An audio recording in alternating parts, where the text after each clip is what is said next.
This is Power Athlete Radio.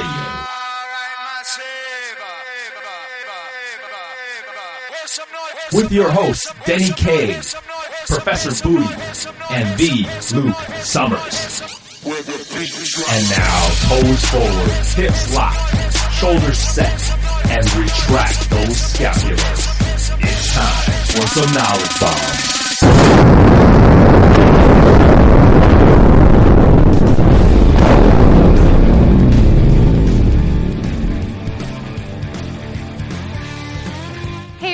Thanks for tuning in to Power Athlete Radio.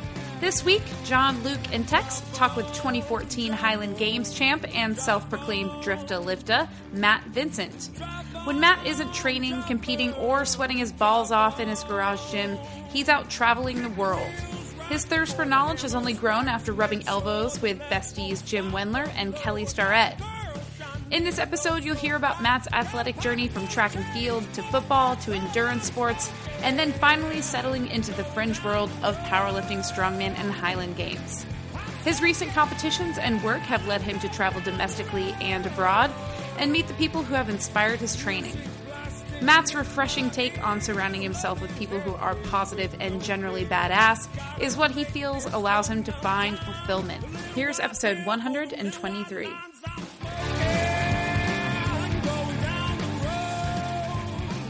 What's happening, Power Athlete Nation? Welcome to another episode of Power Athlete Radio. This is Denny. I'm here with John, Luke, and Tex, and Levi. And our guest today is the 2014 Highland Games champion, Matt Vincent. I believe he won the 2012 and the 2014 Highland Games, and he's a collegiate thrower as well from LSU. Matt, thank you for taking some time to join us on the show. Yeah, looking forward to it. Hey, Matt, Danny, before you go down the fucking rabbit hole here, Matt, can you give us the brief listeners, because I have actually been to a Highlands Games event and got to watch them, but I don't know if the listeners or the people are that familiar with it, so we could obviously pause this thing and let them all go watch fucking YouTube. Or we could kind of get a play-by-play on some of the events. I mean, like the caber toss and some of the cooler ones. Yeah, sure. We do a standard 8 events, and sometimes we do a 9th. The standard 8 is we throw 2 stones. Just like the shot put, we throw a heavy and a light stone. Usually the heavy in America, you throw standing, just kind of like a standing shot put throw, and it's usually about 22 pounds. Then we go to an open stone, and you basically throw it any way you want to, either spinning or gliding, typical shot put techniques, and it's about 16 pounds. So it weighs the same as a collegiate shot put. And then we throw 2 weights for distance, which look like a steel block with a couple links of chain and a ring on it. You throw it with one hand, so we throw a 56-pound for distance, and we throw a 28-pound for distance. Then we throw 2 hammers, a 22 and a 16. It is a steel ball on the end of a stick, about 50 inches long or so, and you anchor into the ground with these gnarly boots and spin it around your head and fling it as far as possible without dying. Then we throw the caber, which is the telephone pole everyone's used to seeing, and then there is the weight over bar. We throw a 56-pound weight over a bar above our heads. And then the last one that they throw in occasionally on us is a sheaf, which is a 20-pound burlap bag that we throw with a pitchfork. And so I get to occasionally travel with my own pitchfork, as much fun as that is. Which one would you say is your favorite event of all those? Coming from a shot put background, I'm a stone thrower at heart, but I seem to be a better weight thrower than any of my other events. All right, so now, Denny, I guess going back to your question, so tell us what the training looks like to prepare one for these specialized events. I mean, are you running the events over and over and over, what does the skill transfer look like?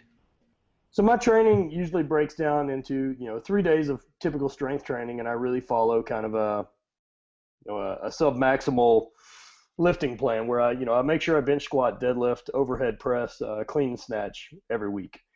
And the percentages and weights vary depending on where I'm at in the season and what kind of the goal of that moment is. And Other than that, yeah, I try to throw about 3 days a week as well, and I usually will hit a couple of events. And really, whether I'm working on, say right now, late in the season, it's a little bit more intensity focused on the training where I want to be able to hit a big throw kind of quick out of the gate, and instead of depending on that, I need to throw 20 throws before I can get it done. I need to be able to do it in about 4.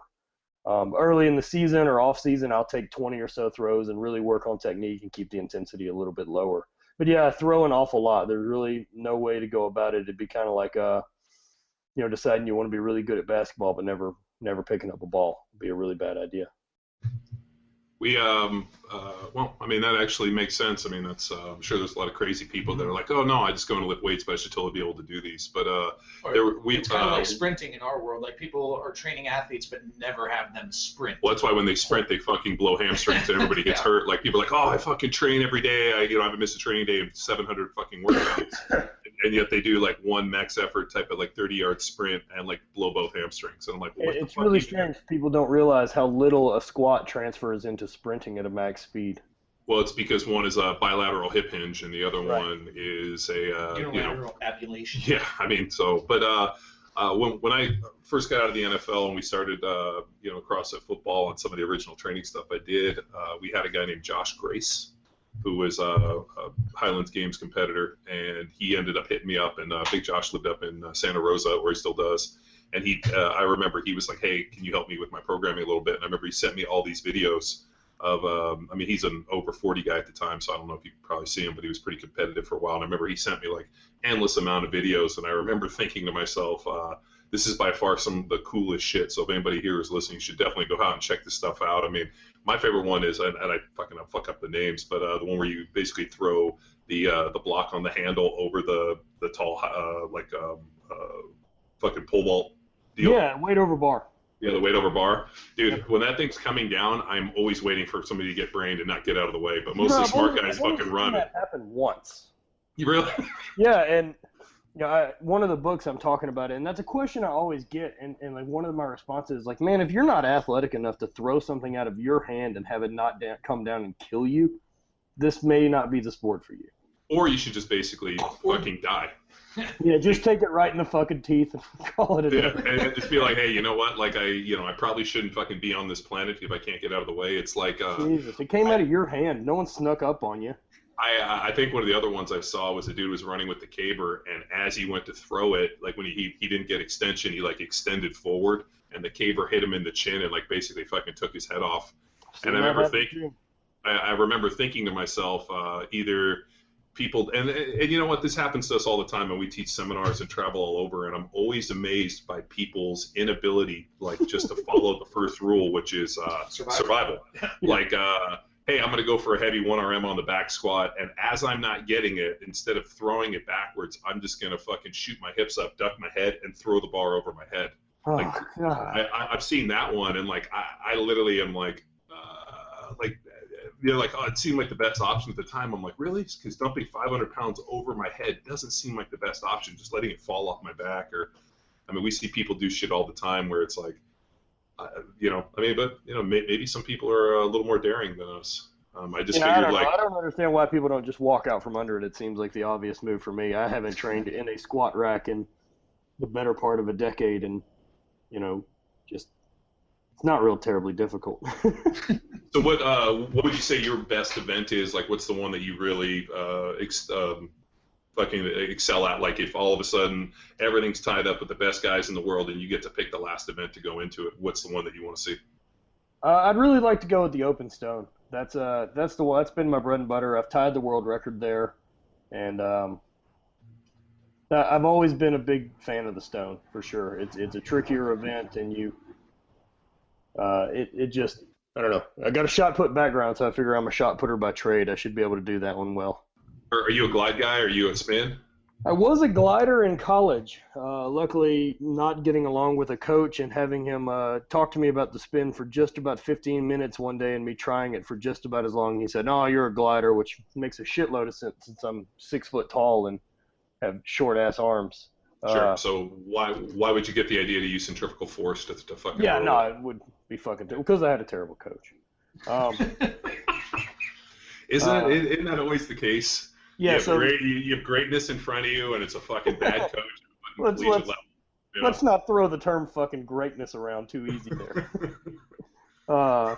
But yeah, and so since then I taught myself to spin using just throwing. I mean, I knew how basically, or what it was supposed to do, and what the mechanics of it were. So I taught myself how, and actually added 6 feet to my PR from college to throwing with a stone in grass. So God forbid I would have hated to do that when I was actually moving well. Damn. I threw the shot and did the discus in high school, and I really did it because I wanted to join the track team, because I had this illusion that if I joined the track team, I could somehow have somebody coach me and learn how to run, and I could become faster. And also, it was way better to go if I could try to run with a bunch of track girls than it was to basically do the baton death march, is what we called our off-season running program in high school. So I knew, all right, so wait a minute, all I got to do is basically go throw the shot in the disc, and then I get to chase some fucking hot girls around the track. I'm totally in on this, which was good because I actually learned how to run. But I learned pretty quickly that I was not a real great shot putter or discus thrower. So thank God football panned out for me, and I got to go play in the NFL, because if I had fucking... Seems like it worked out. Yeah, it worked out, but I always was had a pretty good respect for the guys that could do it, and be able to really put the time for it, to be able to I mean, one of the guys we had, to the point of setting up fucking footprints on the ring for his spin on the shot, because he wanted to hit him exactly perfect. I mean, people took real dedication, and I always appreciate if somebody sees one thing and it's I want to be a master of this, I always kind of appreciate that. Whereas for football, it's that kind of non-linear, fucking non-repetitive sport where you get to, basically just try to out-athlete people, and I think I excelled at that a little bit. But no, I mean, I always love watching the Highland Games stuff. I mean, we'd go out to, when I went to Berkeley, we'd always go out to the big Highland Games festival. I think it was in Pleasanton. Yeah, I just got back from there this weekend. Yeah, so I went out when I was in college a couple times and watched the guys, and I always was it always looked like a lot of fun. The mere fact that people were drinking beer in between events, I always thought was way better than fucking playing football. Yeah, it's a great loophole of athletics that I found. So you found your niche, and you fucking stay in your niche. That's fucking awesome. Found my niche and stay in my niche. Now I'll dabble in stuff, occasionally. I'll do a weightlifting meet or a powerlifting meet in the off season just to fuck off and kind of keep the competition edge sharp. I like competing, and whether I'm the best in the room at it or not really doesn't make much of a fuck to me, as long as I'm improving. And so, hey man, your brother, he's a power athlete. For sure. Did he compete in the Highland Games at all? Oh yeah. He's a top 10 professional for the last 3 years. He was out in Pleasanton this last weekend at the World Championships. I think he finished 9th or 8th, I believe. Yeah. And he played NFL, correct? Yeah, he got gifted with the much better fucking genetics between the two of us. So, what was that like growing up? You two, do you have any other brothers and sisters? It was just guys? It's just the two of us. I mean, other than being absolutely hell on my parents' grocery bill, I remember we were really competitive with each other. Nothing crazy, but whether we were going to play Madden on the Super Nintendo or play basketball in the driveway, I mean, usually somebody was going to finish the game bleeding. And it was always fun. And since then, once we got, or at least I got out of college, was really the first time we'd ever had a chance to compete, against each other or with each other at the same time. With Highland Games or Strongman, since he was 5 years ahead of me, we weren't in high school at the same time, and we didn't go to the same college, and he was doing football while I did track. We really never had been on the same team. We had never competed head-to-head in any real thing. And so it's been a lot of fun, and not to mention I get to kind of travel the country and world with my brother now and throw rocks in fields. It's pretty great. Where did your brother play football? Texas A&M. I played Texas A&M. And then what years was he there? He finished in 2000. So 96 to 2000? 96 to 2000. And he went on and played in the NFL? Yeah, played 2 seasons. Played a year with Detroit and played a year with Miami. Played practice team with Detroit the whole time he was there, and then got moved up to the roster in Miami, and then he walked out of it. What was he, offensive lineman? Yeah, offensive lineman. We'd be about the same age. My first year was 99. Oh, right on. Yeah. So yeah, I got drafted in '99 and went to the Eagles and then played there for 5 years. So yeah, we'd be about the same age. I would have to look him up and see if I remembered him, but it's such a small. It's such a small community of people. Like people always like, oh, you know that guy? I'm like, we watch so much film on people that like, you kind of know who everybody is, at least at your position. And then when you finally meet them, you're like, oh fuck, I've been watching you for years. And you kind of like develop this dislike or like of people like based on how they kind of play. And then you meet people and they always end up being, pretty good fuckers because most of the guys that, just a bunch of fucking. Kind of in that world's kind of got the same, same shit going on, but. It's all kindred spirits. It's all the same type of folks that excel at those things.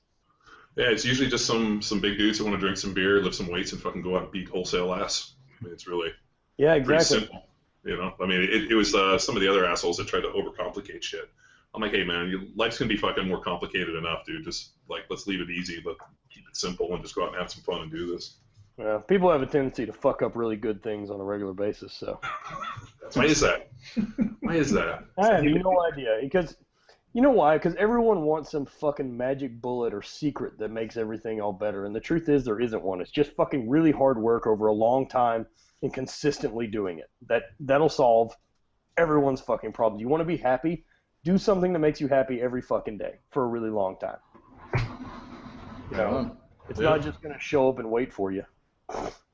No, I think, but isn't that kind of what our society has kind of blown into? Like, not to go off on a fucking rant here, but it's like we deal with this shit all the time. It's like, hey, how do you get strong? It fucking takes a lifetime. Like you start as a beginner. It's like, like we've been recently dealing with people that are, convinced that if they just add butter to their coffee, they'll somehow be fucking healthy. And I'm like, it's like all these fucking like, or these other assholes that are biohackers. Like anybody that tells me they hack their own DNA or they're a biohacker, instantly the bullshit meter goes through the fucking roof. I'm so glad that I don't even know what that means. I can just stay in my fucking little world down here and But I mean, if somebody hit you up and was like, hey, I'm a biohacker, I hacked my own code, I can figure all this shit out, when you'd be like, yeah, you're full of dog shit, get the fuck out. Yeah. I'm like, sounds good, man. Have a great time. Yeah. Go fuck yourself. And more importantly, can you put some diesel in my truck because your biodiesel ain't gonna fucking work for me. Yeah. People miss the point. I mean, that's kind of the standard question. A lot of the questions I get is, I'm looking to get strong. I'm fucking 15. What do you recommend me doing?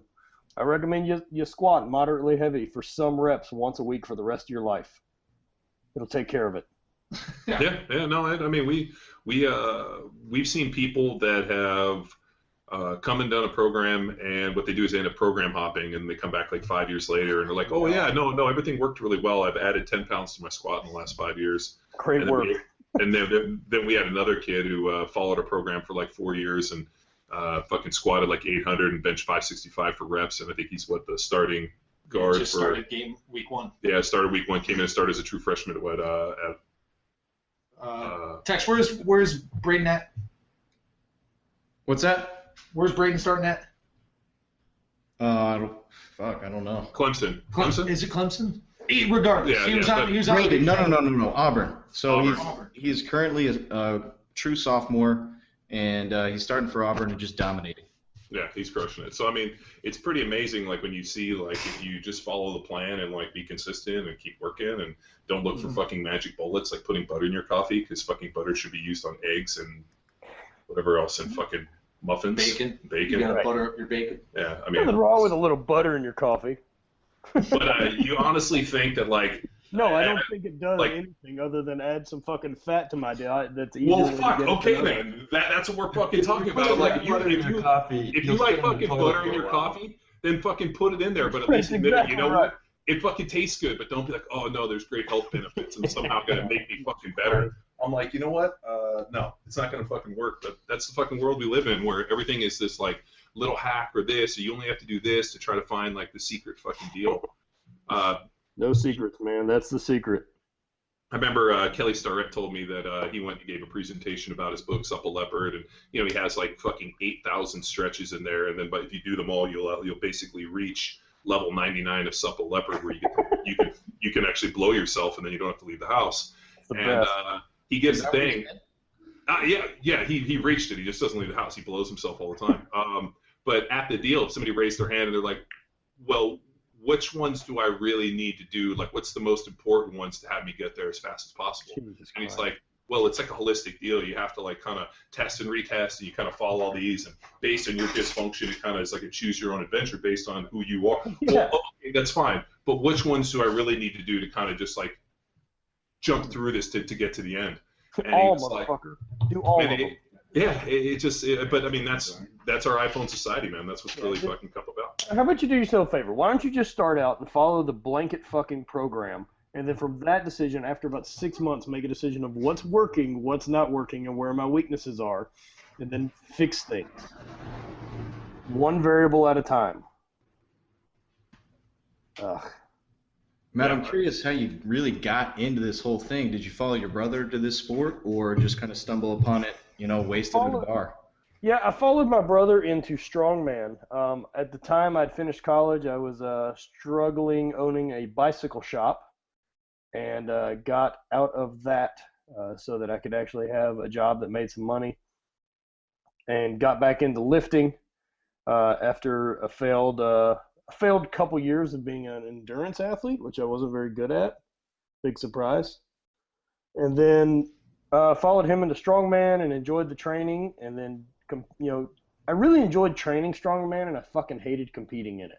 So eventually I stopped doing it, and then moved into powerlifting and trained with there's a coach down here, Gary Frank, is a lifter, and so I trained with him for a couple years and did some gear stuff and done some raw lifting, and then found a Highland Games that was local, went and did one and really enjoyed it and threw well, and then decided to find more of those to do, and just got kind of off the deep end in it. You stated earlier you taught yourself all these skills. How did that first competition go? Was that your first time picking some of these things up? There was a local guy in Baton Rouge who had done one, but I would not say he was a coach level of anything. But he had a couple implements and things like that, so I got to give it a try. I mean, really, I can't say I taught myself the skills as much as, they're all variations of the Olympic throws. If you are looking to get into the Highland Games and you were a decent to very average thrower in college and you did disc, shot, and hammer, it's basically having a cheat code for trying to enter the sport. So was it something that you went out and did this and are like, hey, I'm pretty good at this, now I like it? Yes. Okay. Because I'm the same way. I'm like, hey, I didn't necessarily like football, but I was pretty good at it, which made me like it even more. If I had sucked at it, I probably wouldn't have played. Like all these people are like, oh, I loved it with a passion. It was terrible. I wouldn't give up. I'm like, honestly, I didn't really like it that much. It was going to be something I could do, so I kind of liked it at that point. So it's like being at the Lantern, which is like my hometown bar, and then seeing a girl that's kind of hot, and then you find out she's into you and she's a 10. Fucking totally. You know what? That's a secret. Dude, I tell people that's a secret to life. Find somebody who likes you. Yeah. Like a bunch of guys are like, oh, yeah, I can't meet a girl. I'm like, no. Just find out whoever likes you, and then that's who you like. It's way fucking easier. It's exactly the truth. Yeah. So, Matt, I guess you get into it, and then let's fast forward a little bit to HV3. Do you want to talk a little bit about that? Yeah, so the hate. That's kind of how that breaks down. So it's H with a Roman numeral for 8. Hate. Felt that was easier than actually writing hate, whereas people would kind of misinterpreted that as the negative connotation to hate.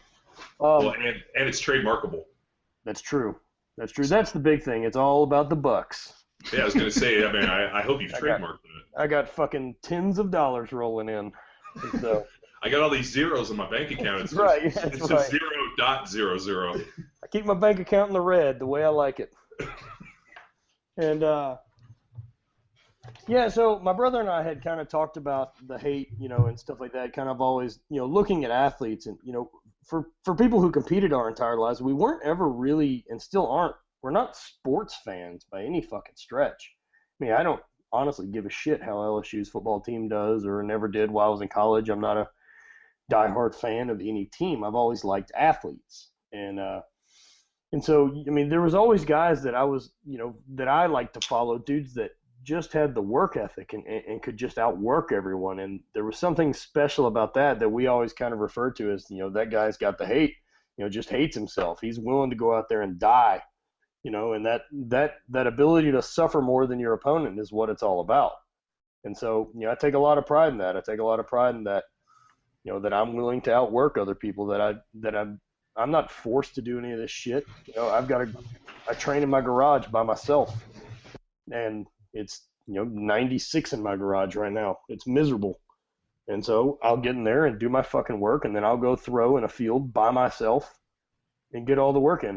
No one's holding me accountable but me. And I think that's something a lot of people have missed, is it's, trust in yourself and build that own confidence from your own work. Kind of the short of it is it's self-motivation through a bit of self-loathing. It's just not tolerating your own bullshit of how fucking soft we are with, oh, well, I'm tired today and I don't need to work out. Like, fuck, I sat in a truck.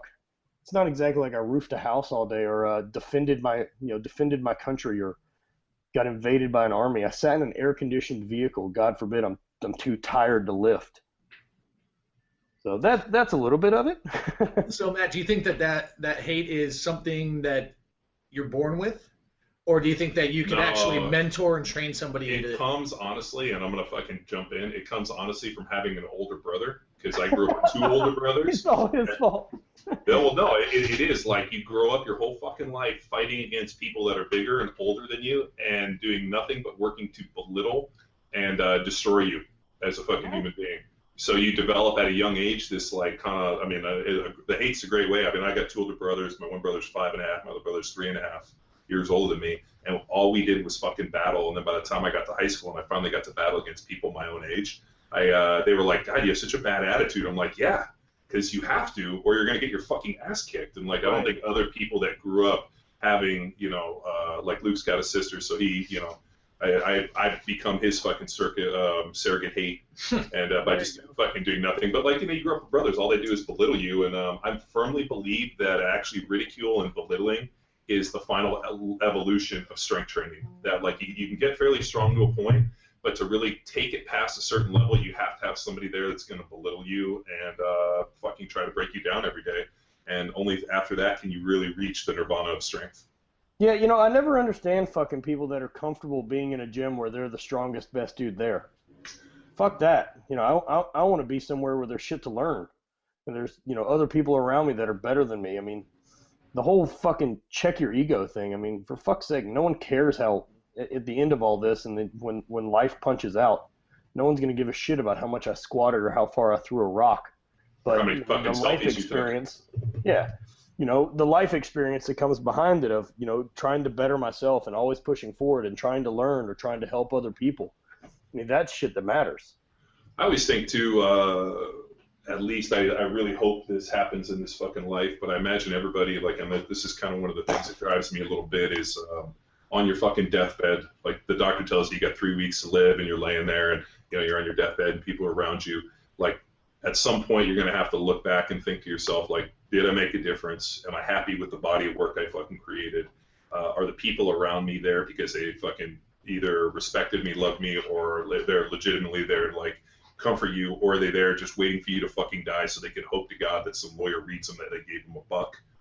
Or nobody's fucking there. And because I always think, like, okay, so you have 1.5 million followers on Instagram, which is awesome because you basically post fucking naked pictures of yourself 27 times a day. Nice. But at your fucking dark, I know, it's straight. I follow you too because I'm a fucking degenerate.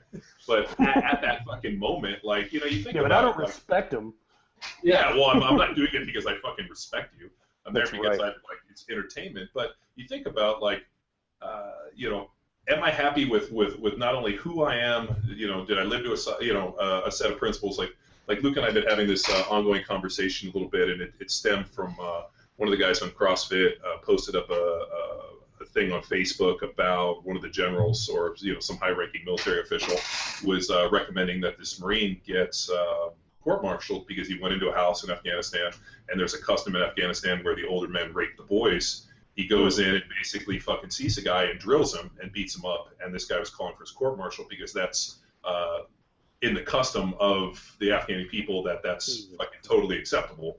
And so these people were outraged by it. And he's like, well, if you don't believe in God and you're not an atheist or you believe in these people's God, and it was kind of a philosophical deal. So now Luke and I have this constant battle of, is there a fucking right and wrong, and is right and wrong based on your perception? And like a global moral ground, regardless of belief system.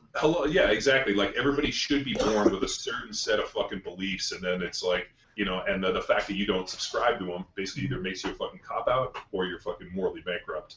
But, like, part of the thing I think about is, like, hopefully, you can look back and be like, you know what, I worked my ass off, I influenced people, I was a good fucking person, or more importantly, I fucking grounded, and it wasn't just, everything wasn't handed to me, that I actually did a body of work that I'm fucking proud of. Now fucking kill me. Yeah, right on. I fully fucking agree with that. And man, I don't know if there is. I think there's a lot of right and wrong that comes with perception. I think that's for sure.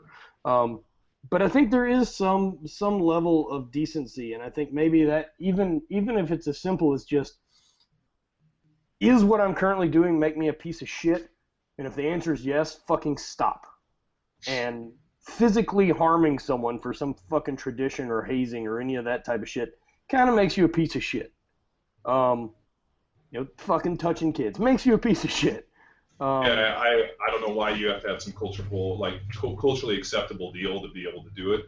Or right. My favorite one is I've been the Ashley Madison deal, where these guys were on there and then their fucking emails get put out and they go and they commit suicide.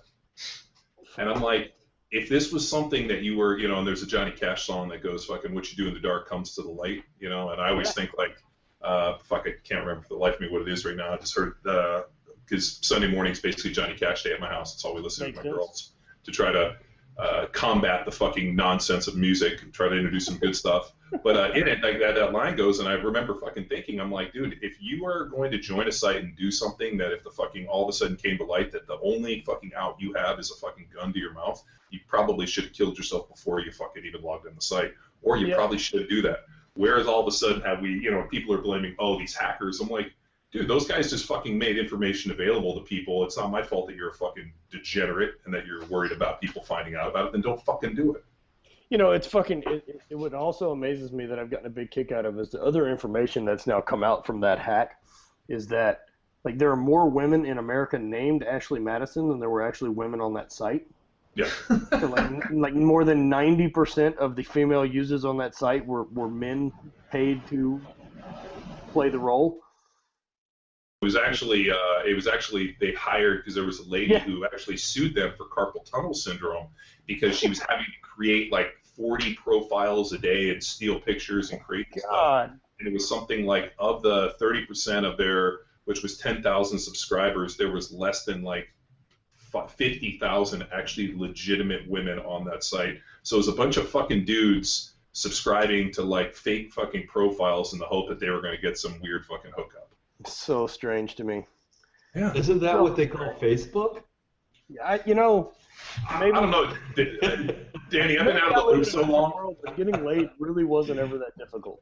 Well, Danny, it's MySpace. It's Danny, I've been so far out of the loop, but like as I fucking have told some people, I'm like, hey, I got a wife, I have twin daughters, and I have a mom. That's 4 women in my life. The last thing I need is another woman in my life. Danny has 10 daughters. Dude, I mean, that I know of. I mean, that I know of. Danny, don't you have like 100 daughters? Like you're like a harem over there. You know what? I mean, I keep getting these emails and phone calls, but I don't answer them anymore. I think it's some bullshit. My wife's pregnant right now with number 3, and I'm like, you know what? I'm gonna be that dude with 3 daughters. Then I'm gonna have a mom, a wife, and 3 daughters. I'm gonna have 5 women in my life, and the last thing I'm ever gonna want to do is some other girls talk to other women. I'm like, nah, I'm good. I'm just gonna hang out here with my dogs. At least they're men, or they were until my wife went and got them fixed. John, I got these lyrics for you, and they're pretty powerful if you're ready. What, the Johnny Cash? Yeah. What's the song? It's God's Gonna Cut You Down. Yeah, God's Gonna Cut You Down. Well, you may throw your rock and hide your hand, work in the dark against your fellow man, but sure as God made black and white, what's done in the dark will be brought to light. I'm telling you, there is Eric Church has a song that's basically like, I think it's called Rock and Roll or Country Rock Jesus or something that I heard. And in it, he said a long-haired, country boy basically preaching from the book of Johnny Cash. And I heard the lyric, and like people like songs for melodies or whatever, who the fuck they are. I don't really care about the melody as much, but like words speak to me. And as I like heard that song, I was like, you know what, I'm pretty good with that. Like that to me, that was made me an Eric Church fan. And I just, because like we listen to it all the time, and like there's so many good lyrics and just such a good message in it. But yeah, I always think like, man, for those people, man, I wish somebody had sent them that song. Like, hey, what you do in the dark is going to come to the light. So, you know, if you're a piece of shit, eventually people are going to find out. And you know what? Even if they don't, on your fucking deathbed, you're going to have to sit there and look back and be like, yeah, I was a piece of shit. I didn't do fucking anything with my life. Awesome. You know, one of the things that I always think about, kind of, you know, is, you know, my own motivation, and I don't particularly believe in much of an afterlife. So, you know, one of the things I always think about is I've really only got one shot at today, and I've definitely only got one shot at this life. There isn't this, you know, I don't ever get to fucking relive tomorrow, you know, yesterday, and I only get tomorrow once. And so when all the chips have fucking fallen, I mean, did I just fucking waste a bunch of time? Did I sit around and fucking do nothing? I mean, for the giant expanse that is this universe that we have, there's only really a small window of it that we get to explore and enjoy. And there's some really fucking cool stuff here, and there's some really great people, and there's a lot of really great stuff to learn from them. And I just want to see and do as much of that as I fucking possibly can, you know. And if I can influence other people to be, you know, think that way, you know, about having better life experience and doing more, or shaping someone else's day, fuck that, I'm way into that. You know, just Matt, so on that vein about, you know, so many people to meet, and a lot of people, I was almost one of these guys who grew up in the same 10-mile radius. I mean, born, raised, high school, college, got a job. Like, I was going to be that guy. I was imagining, you know, future Luke Summers Juniors playing on the same Memorial Stadium I played on, shit like that. But since coming out to California, I've been super fortunate to travel around the world and educate, inform, and also learn. And I know you, just going back to what you said, tell us a little bit about the Drifta Lifta and the motivation behind that and what that's all about. I thought that was super cool as I was reading through a lot of your info. Yeah, so the Drifta Lifta series came about as about 7 years ago now. I got an outside sales job working for an industrial hardware company in the petrochemical industry. My sales territory basically covered not Houston. So anything outside of Houston, I was pretty welcome to go chase work. And so I travel a lot, and I have the last 6 years. And so as I was traveling, and I'd kind of just got back into strength training, and I was reading a lot more, whether that's, you know, was at that time stuff on Elite or, just fucking anywhere I could find information, basically, and decided to fucking start reaching out to people. So, you know, one of the first people I'd reached out to was, you know, Bert Soren and those guys over at Sorenex, and then in that, you know, unravels to Mark Bartley's over there, and Donnie Thompson's over there, and then, you know, had some meetings up in Philadelphia one time, so went and trained with Steve Pulcinella at Iron Sport, and met some folks up there, and then later got introduced to Dave Tate, and so trained in London at Elite, and then got to meet Wendler, and we hit it off, and we've been friends for a long time, and trained with Jason Pegg, and, you know, eventually making my way to, you know, train with, you know, Mark Bell, and then introducing to Jesse and Kelly and, you know, all these other people, you know. So getting a chance to train with all these people one-on-one, I just got fucking tired of this idea of reading about it, of you know, trying to learn through it that way. And I just wanted to experience it personally. I wanted to see what that gym was like and see the way they actually handle themselves, and learn from them as a, you know, as a person as much as training. Fucking sets and reps are boring, and they're pretty fucking simple. So, you know, it's the drive, it's the motivation that comes from some of these people that really makes the difference. And that's where people fuck a lot of stuff up too, is, you know, especially, you know, Kelly's one of those guys that's a really good example of that. And I'm really proud that I can call Kelly a friend. And man, it's not just that he wrote a book. It's not just that he's been involved in this. You take about 10 minutes and spend with Kelly and realize that he's got something different, just personality-wise, that he's got something fucking special that other people don't have. And I want to surround myself with guys like that have that magnetism, that, you know, that drive, that passion. And that's what I want to follow. That's what I want to really help try to get out. And the Drifta Lifta series came from me doing that on my own and then realizing that, like, well, maybe other people don't have the means or don't have the time. And so I want to share those things to maybe, if I can influence that, let's save some money and go do something like this. Big surprise, everywhere I've fucking called that's got lifters is really welcoming. And this was long before I was any good at anything. The trick is you just go into a gym and act like a complete fucking novice and shut up and listen. It goes a really long way with people. So what, I guess, who out of your travels, what stands out the most to you, or what was something that was a more pivotal experience that changed the way, I don't know, you train, you live your life, you sleep, whatever, just what was one of those things that was a turning point for you? Probably one of the big ones was, I guess, befriending and becoming tight with Wendler. Just a lot of that guy's mentality is, just made a lot of sense to me. Just the idea of it's really simple. It's lifting, and it doesn't have to be complicated. And, people that are like, whoa, this program's fucking boring. You know what? Fuck you, man. I'm gonna train the most efficient way possible, and that way for me is, look, I'll stop squatting with weight on my back when it stops fucking working. And until then, keep it going. Well, I mean, gym stuff is so simple and like so based on the individual that I don't think people have the depth of either self-reflection, knowledge, or understanding to even fucking grasp it. So like I met Jim years ago, and it was pretty funny. We had kind of been trading emails, and I went out to train out at Westside. And so I was out there, and I hit him up, and he drove in, and we went to fucking dinner, and it was fun. He's sitting at the bar, and there was another guy there. And within like 4 minutes, I realized that Jim reminded me of all the dudes that I played football with. Right. And like we just had a bunch of drinks, made a bunch of fucking off the cuff, fucking inappropriate comments. Yeah, deacon fart jokes. Yeah, well, no, it was way. If you know Jim, his fucking sense of humor is pretty. Yes. Yeah, I'm very aware. Yeah, and then the best part is like these dudes came over and like fucking obviously spotted me, and they were football fans. So they came over, and then fucking like the guy like asked Jim if he played, and Jim said it was definitely one of the funnier things. So we've been friends ever since. And thing I've always respected is like just this kind of fucking work hard mentality, just very simple, just kind of go. And I think like just seeing the variations of his program, and just seeing like if you look at Jim stuff, it's all fucking basic. Like get up, fucking lift some weights, fucking run hard, do a little bit more than you do yesterday.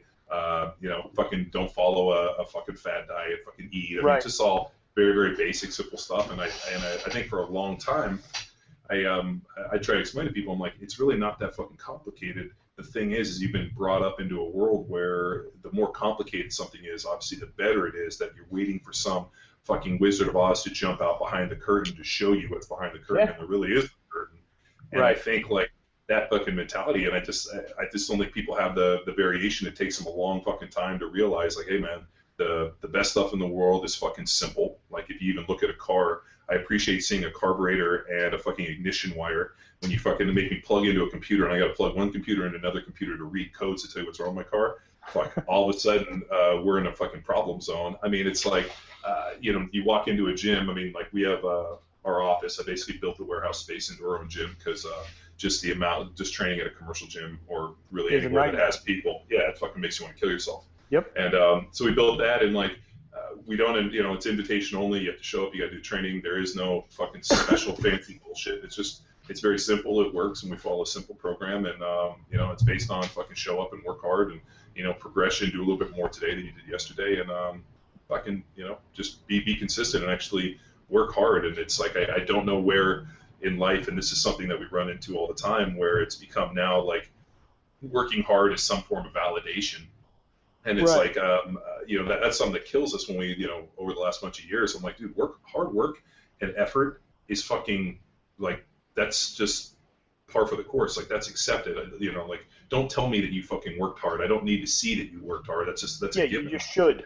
Yeah, you should, because you know what? Like, and so that's become something that's really just kind of driving me a little crazy, and something I've written on. It's like, you know what, man? Like, you're supposed to work hard. Like, you don't get a cookie, you don't get a fucking protein shake, you don't get a pat on the ass because of effort. I knew lots of guys that I played with that tried their asses off, that got cut, and people don't reward effort. They reward fucking, progress. They reward, victory. Did you win? Did you lose? It's all I want to know. Like, you don't get a high five just because you fucking went hard. And that's one of the big things I think I really learned from my brother was, him only, playing 2 years in the NFL. I mean, he was a 4-year, a 3-year starter at, A&M, was all Big 12. And, he's, for most people, he's the fucking biggest, strongest, most athletic person they'll ever fucking meet. At 6'5", and, at the time was, 320. And, I mean, ask him, well, why didn't you play longer in the NFL? Because I wasn't because they stopped wanting to give me checks. Because I wasn't fucking good enough. And I think that says a lot, that it's not just hard work. I mean, hard work's something that you can actually be in control of. I mean, fuck, it's one of the only things. I mean, I can't make myself any taller. I'm sure as shit most likely don't have the genetics or bone structure that I'm ever going to squat like Eric Lillibridge. But I can get better, and I can improve myself, and that's really all it takes is fucking hard work done consistently. And I can be in control of that. I mean, whether you choose to be outworked, that's up to you. Hey, on a side note, how tall is Eric Lillibridge? 6 foot at the tallest. Jesus. Yeah, at the most. I saw some videos of that dude, and I don't know what was more impressive. He had a picture of him next to like another dude, and he was like 4 times wider. He is fucking huge. There's no doubt about it. I guess, man, sometime this winter I was in Chicago for work, and so I drove down that way to go train with him for an evening. And shut up. And they didn't start lifting until like 11 p.m. Like I'd gone in at that time, was doing high volume and finished like 10 sets of 10 on bench and squat before they had finished warming up. And I was like, all right, I'm going back to my fucking hotel. And those guys are fucking amazing, and they're fucking savages. Yeah, I mean, that dude, he fucking squats a grand like it's nothing in training. I mean, amazing. Yeah, I mean, the only thing I would, he's actually, I don't know if he's tanning or not, or the color, but he's as Louis Simmons once told me that purple is the color of strong. That the more purple you are, the stronger you are. Perfect shade of Anadrol.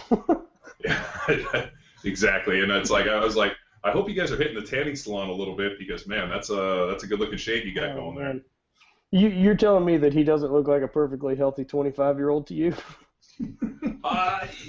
Normal, average. Yeah, average. I mean, because I'm just, I fucking subscribe a little bit to the it's better to burn out than fade away. Like I think you got to take that mentality played in the NFL. Like you got to fucking go for it. But you also, then all of a sudden you turn 40 and you're like, yeah, no, I got some fucking scars and some problems from that. But yeah, I mean, he's fucking going for broke, dude. We'll see what happens. I mean, dude, that dude is probably.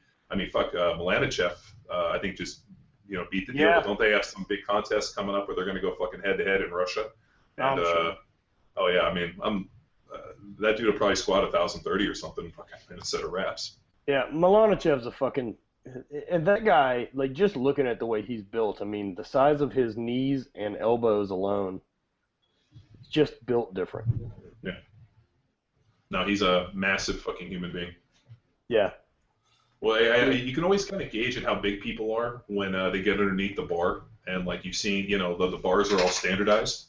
So like when you see people get underneath the bar, you can kind of see their hand position and where it is. And like you watch Milanichev going underneath, and actually like the fucking rings, like the smooth rings, you can't see them. So when he gets underneath the bar, it's like you can't see the smooth rings. And I remember saw a video, and I'm like, what's up with that bar? And when they went to go, I rewinded, I looked at the bar, I was like, oh, his shoulders are wider than the fucking smooth rings. I was like, yeah, Eric's a really thick, gigantic dude. No fucking doubt. And that guy is doing things with a barbell and weight that other people haven't ever thought about.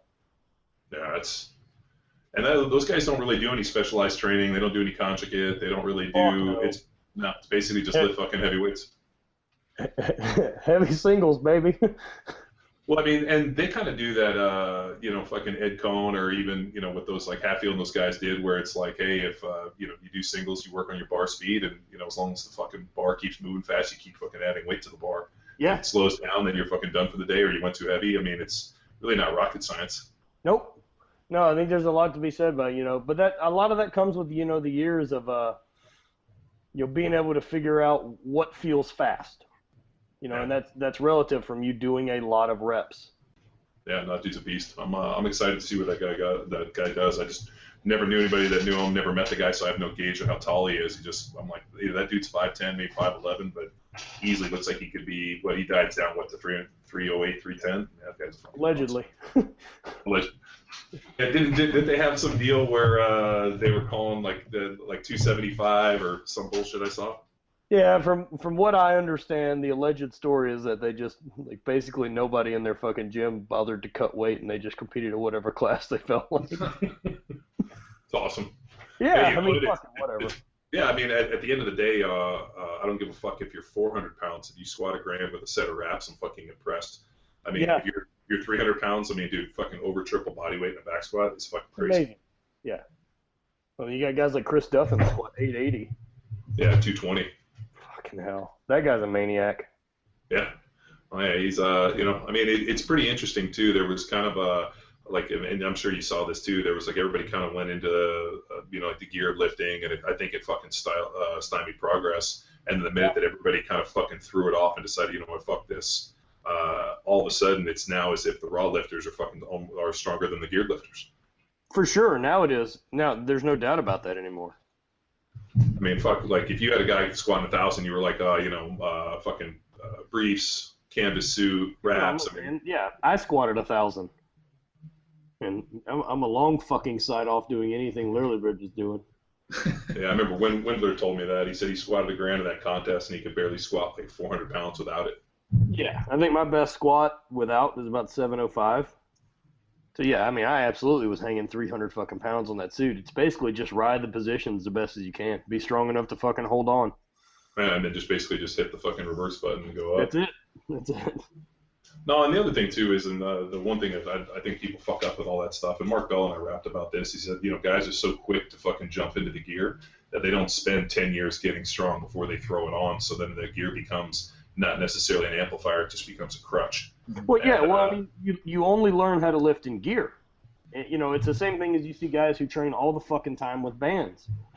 Training all the time with bands really makes you very good at lifting with bands.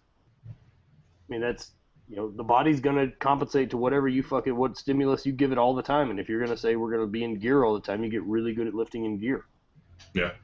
Well, I mean, fuck, that's why, and I know when I was out at Westside, they were all about the bands, but I always kind of like Vogelpohl's deal where it's the chains build fucking brutal strength. And, I mean, working on bar speed and a lot of that stuff I think is beneficial, especially when you start talking about, because you think about a geared lifter, the mechanical advantage is completely different. They're strongest at the bottom, whereas you're weakest at the bottom in raw lifting. And then obviously as you get to the top, the mechanical advantage increases, but in the gear it actually goes down. So you're trying to change the strength curve. And I listened to all that shit, and at the end of the day, I was like, that all sounds good, but why don't we just fucking worry about getting stronger instead of trying to fucking game this shit? And one of the things I will say, and I'm really glad that I did spend time lifting in gear, is I think it's really hard to appreciate that sport without spending some time in the heavy gear. And I mean, the biggest difference is, whenever for a max squat for me, I mean, I can fucking take that weight out of the rack, and it's weight I can abuse, just as far as walking back with it and being comfortable, But, when I squatted a grand in gear, I don't know that I was going to stand up with much more than what I was able to squat. I mean, you're fucking riding at 100% of every inch of that lift. And so that's the biggest stuff that feels different, my best bench at the time when I was in gear was 4 1/4, and I did 7 in a shirt. We when I was out there, we did floor press, and I remember I think we ended up floor press. I think I ended up hitting right around 500, and I think AJ and those guys were 495, 505, maybe around there. I mean, we were all pretty close. And then they threw their shirts on and were benching fucking 900 pounds. Yeah. And I remember thinking to myself, I'm like, wait a minute, because I mean, dude, at best your floor press is maybe 90, 95%. So but the difference of 400 pounds, I mean, the gear definitely fucking adds stuff. I mean, when you got guys benching more than they fucking can deadlift, I mean, it's just part of the deal. I mean, the deadlift is to me is always the fucking equalizer. You see a guy squat, this, and they deadlift 600 pounds, and you're like, wait a minute. That's exactly right. I mean, that's why it's so fucking impressive. Like fucking Benny Magnuson pulling what 10-15 raw. Yeah, that's another big fucking dude. He's an animal, man, and he is very fascinating. I've gotten the pleasure of hanging out with him quite a bit, and he's interesting. The best way I've ever, that I describe Benny to people is, like, after being around him for a period of time, if somebody, like, just kind of leaned over and tapped you and you're like, well, he's autistic, right? I'd be like, fuck, that makes a ton of sense. That explains a lot. Like, a perfect example of that is, so, like, one of the things he's done is, like, he chases education. But I don't know that he ever uses it. Like, he went to beauty school, so got, like, cosmetology school in Iceland. And then also in Iceland, like all the different vehicles, like snowplows or road graders or any of this type of stuff, dump trucks, bulldozers, buses, all have different, driver's tests to pass. And there's like 30 of them, and he's done all of them, but doesn't work doing any of that. So he basically has like a taxi driving around, but yet he has licenses to drive your vehicle in fucking Iceland. Yeah, it's basically what it is. The first time I took a trip to Iceland to compete, Benny was our fucking bus driver. He's got the license. Hey, and I had never driven a fucking bus before. That was the shadiest part. It's like, we're sketchy roads and mountains, and man, there's some laughs you just don't want to hear the bus driver take, like on switchbacks. Like, ooh, fuck, man. Well, Matt, hey, that we're coming up on our time limit here, but it sounds like you're a well-traveled dude. So if you're ever, if you're ever in SoCal, just like every other gym, our doors are open, man. Come, dude, I'd love to get this up. Come hang out. I'm out that way. I do a competition in Costa Mesa in May or so. Oh, well, we are in Costa Mesa. Yeah, that's where our gym is, man. Yeah, we're probably 10 minutes from where you're staying. Oh, fuck. Well, that makes that easy. Yeah, you got a home, baby. Totally plan on seeing me. Beautiful, but no, can't thank you enough for taking the time out of your day. Come fucking chat with us, and I'm excited to see you in May, man. We'll get to train and sling some weights and do our thing. Yeah, dude, that'd be great. Last year we competed and then spent most of the rest of our time getting blackout drunk at Baja Sharkies. Oh yeah, I know Sharkies. I'll take you some more discreet places that we can. If you black out and you fall asleep, they'll wake you up and ask what you want. Yeah, I got back to the hotel. I'm not 100% sure how, but I did. So occasionally you got to use the force and just trust that it fucking happens. You got to get this man to catch. One of the other guys with us wasn't drinking he wasn't going as hard in the paint as we were. There you go, the driver. Yeah. Beautiful, man. Well, listen, hey, where can this is all great information, and the Drifta Lifta series is great. Where are people going to go to find you, man? What's your social media? I hate Matt Vincent on Instagram with the HVII. On Instagram, and then everything's pretty much linked to my website, mattvincent.net or thehate.com, and everything is there. And the YouTube is under Matthew Vincent. It seems that I've got a very common name, so every fucking social media outlet I have to require it not to just be Matt Vincent. It would be really, really nice if I could do that, but then I'm like Matt Vincent 9402. Well, I was bummed out when I looked at you at mattvincent.net. I was like, some asshole has mattvincent.com. Oh yeah, some other asshole, some graphic designer. I think they should. He's probably pretty good at it. They should pull everybody with the same name into a fucking arena and just take their own fucking name. First of all, Luke Summers, that's pretty fucking common. Listen, I've looked those guys up. I'm coming out on top, bro. As he said, meanwhile, he's in the arena by himself. John Ballhorn is like a 75 or 85-year-old man somewhere in Missouri. I'm sure I can fucking take him. I know four other Matt Vincents. No shit. Yeah, like personally? They're your friends? Personally. Like, I personally know four other Matt Vincents. You're like, Matty! What's up, Big V? Yeah, fuck, one of the guys, is from my hometown, and I dated his daughter, which is really odd. I probably shouldn't have done that. Did y'all have nicknames or numbers for each other? We should have, but I think I was just younger, so they stuck with that. So you were Matty then? Yeah, I've always just been that. I go as Matthew, or whatever. I've been called worse. But not many. All right, guys. Well, let's button this one up, and I guess until next time, Matt, it was a pleasure talking to you. Yeah, it was great. We covered a lot of very informative information. Yeah, that's what we're out here to do. Hey, it's people helping people. That's all it is. People helping people. Engaging and stuff. That's it. All right, guys. I'll talk to you later. Thanks. Thanks a lot, Matt. Always fun. Now it's time for you to empower your performance. Follow Matt Vincent on social media by finding him at IHVIII Matt Vincent on Instagram, or by checking out his website, mattvincent.net. You can view training videos, articles, and his ongoing series titled Drifta Lifta. Until next time, bye!